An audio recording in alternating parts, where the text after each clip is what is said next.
What's going on, dudes and dudettes? So I wanted to start this video off with a bang just because this is a really good thing that happened this last Saturday with one of my teams. Plus, it's definitely one of the longer highlight videos that I have to show everything that had happened during this game, but so much crazy stuff. A lot of it, Duke did end up beating North Carolina in overtime 98-96.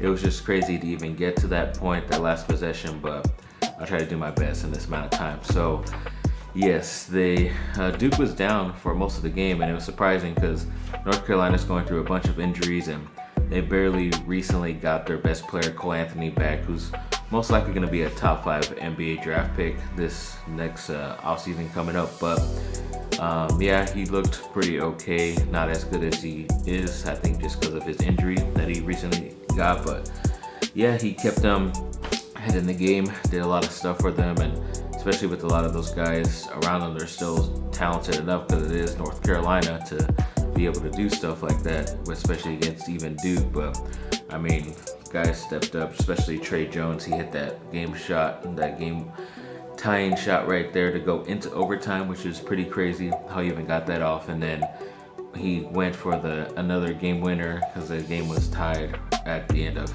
the first overtime, and he missed to the left, but luckily Wendell Moore was able to get the ball, but even before it went down, and throw it up for the layup, and the ball went in as the time expired, and they celebrated. And it was actually the same anniversary of when Austin Rivers hit the game winner at North Carolina to beat North Carolina as well for next Duke. So I'm definitely happy about that. It was great to see. Then USC football also made a big time hire for their cornerbacks coach in Dante Williams from Oregon. So not only did they take a position coach from Oregon, but he is one of their top recruiters as well, especially in the whole Pac-12. So definitely a good and positive thing for USC. And I already hear that he's making a good impression on a lot of the recruits that they already have, and a lot of guys who were committing to Oregon, whether it's this year or next year, and they're already backing off that commitment just because of him, which is pretty awesome if he can do that. And maybe Helton might finally be on his way to, doing some good stuff here. And if he gets fired, it's still a lot of good replacements around him as well. So I'm happy about that, obviously. And then the Lakers did go on the road up to Golden State, and they beat Golden State 125-120. At one point, they were up by more than 20 points, and somehow they let Golden State back into this.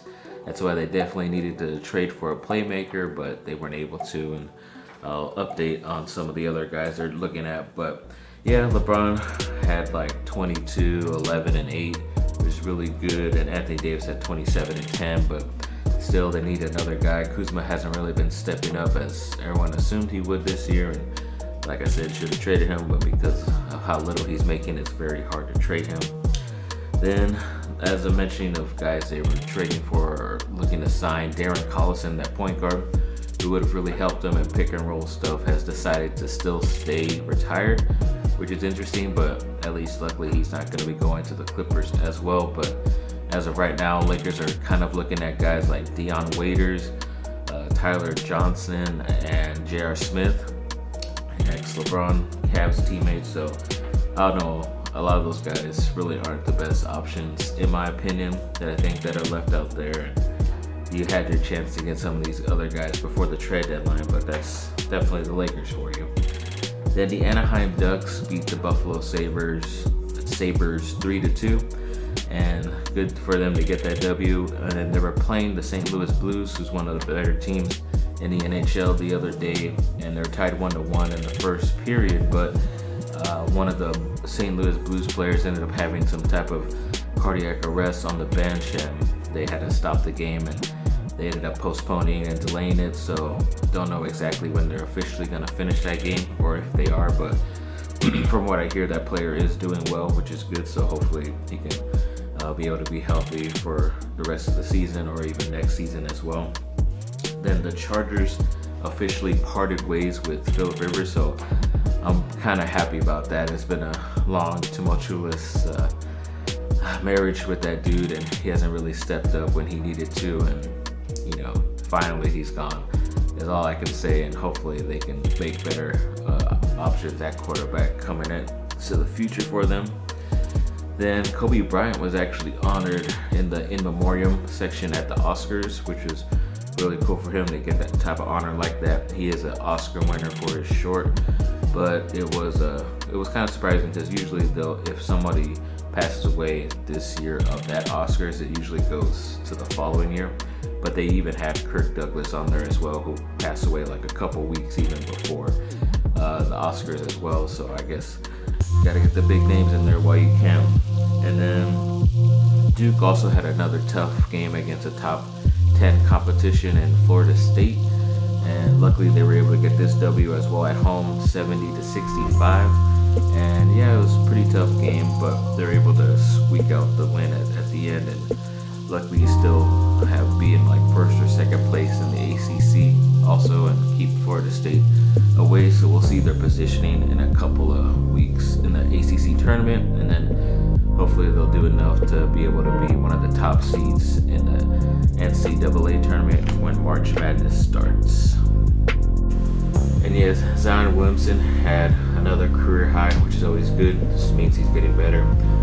So he had 31 points, and he did have good overall numbers. I think it was like 9 rebounds and 5 assists as well. So that was good to see. And then Jason Tatum, as you see in those highlights, also had a couple of good plays. So very good to see that a lot of these Duke guys are doing well, especially Tatum. He's going to be playing in the All-Star game this weekend, even though he's from Boston. I still have to support him as of right now until he signs an extension with freaking Boston, and then I might not have to root for him as much anymore, but that won't come for another couple years, hopefully.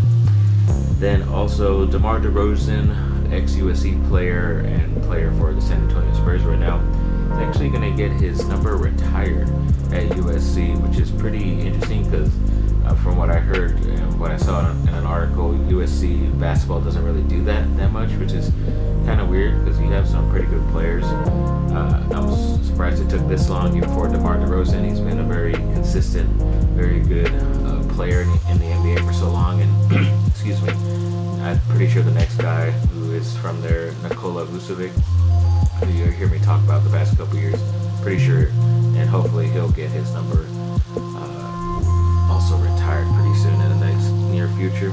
And then also we have USC making a really big hire, especially for their defensive line. A lot of people were sad that they lost Coach K, but they got a really good one from the ACC from Virginia. His name is Vic So'oto'o. I don't know if I'm saying that correctly, but I know Coach Vic, and he was hired for the same position, and he's one of the better.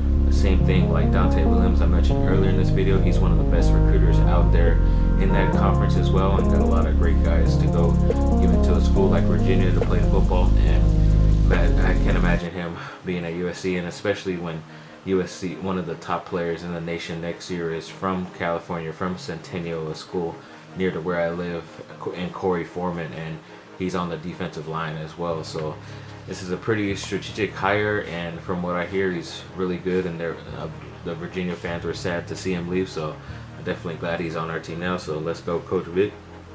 And then the Lakers played the lowly Phoenix Suns, and they beat them 125-120.